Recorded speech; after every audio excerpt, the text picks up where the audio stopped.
Hey guys, welcome to video 4 for chapter 32, and we're going to be talking in this one about the transformation of Japan. Now, Japan kind of geographically always had an interesting relationship with Asia. It was always close enough to China to be heavily influenced by what happens there, while at the same time being protected by the water separating them.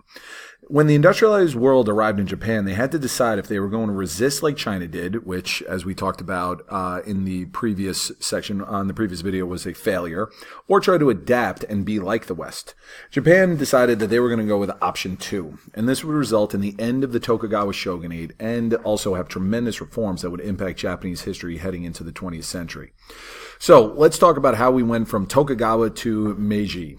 This transition from traditional to modern begins due to a series of domestic crises. Japan had been struggling economically due to crop failures and famine. The poor began starving as the price of rice increased, and even the old warrior class of daimyo and samurai became more and more in debt to merchants. On top of the domestic issues, Japan was also under increasing foreign pressure to open itself up. Since the 1600s, the Tokugawa government had shut off Japan from foreigners. It was really a regression back to more traditional conservative ways, with the warrior elites, the daimyo, and the samurai ruling Japan. European and U.S. ships wanted to use Japanese ports but were refused entry. This changed in 1853 when Commodore Matthew Perry arrived in what is today Tokyo Harbor with a fleet of modern gunships and demanded the shogun open Japan to foreign relations. Tokugawa officials recognized they didn't want to end up like China, and they agreed to the demands. This sudden intrusion of foreign powers directly led to the end of Tokugawa rule. Conservative nobles opposed the shogun agreeing to the unequal treaties, and the emperor felt Japan had been humiliated. Local nobles began giving more support to the emperor.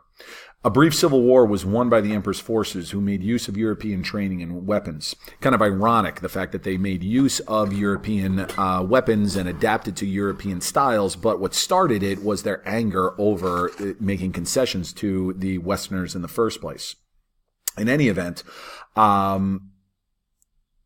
the last Tokugawa shogun resigned, and full power was given to the boy emperor Mutsuhito, who took the name Meiji, meaning enlightened rule. And the period during which Meiji reigned, you see a picture of him here, is known as the Meiji Restoration.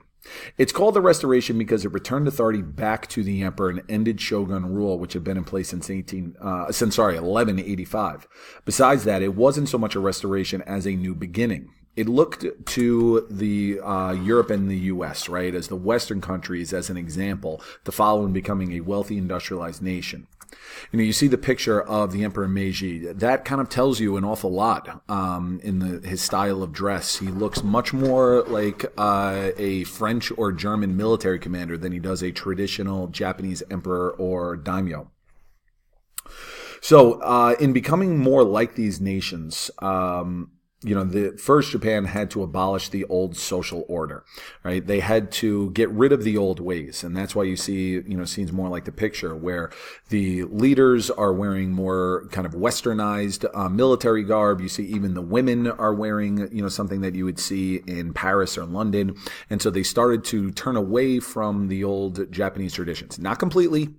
Japanese culture and tradition exists to this day, but there was a concerted effort to try and copy the West, and that, as I said, meant getting rid of some of the old social order. That also meant getting rid of the old warrior elite. Daimyos were convinced to give up their lands in exchange for new forms of status, but by giving up their land, they were essentially no longer daimyos. Daimyos were old feudal lords, and that was based on land ownership. So that pretty much did away with them.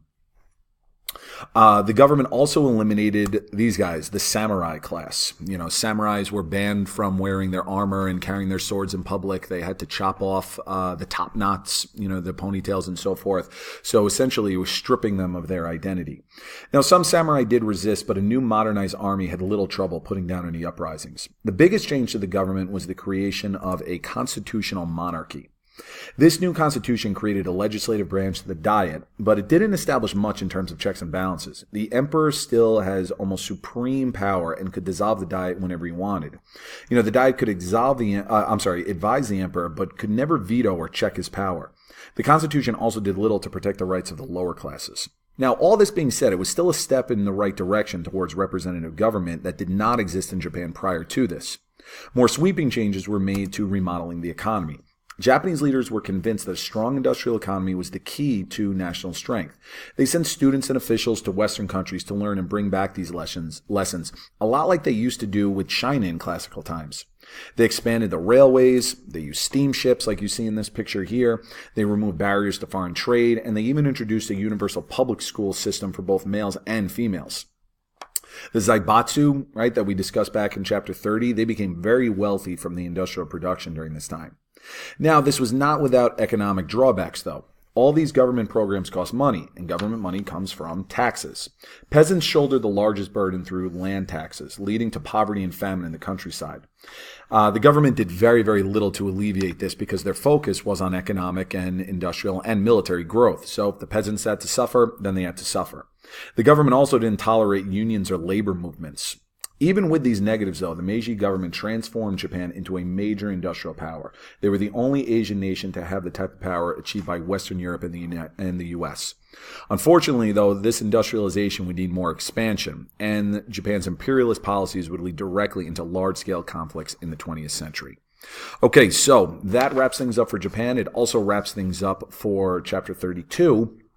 And as I just talked about with Japanese imperialism, that is going to be the focus of the next chapter.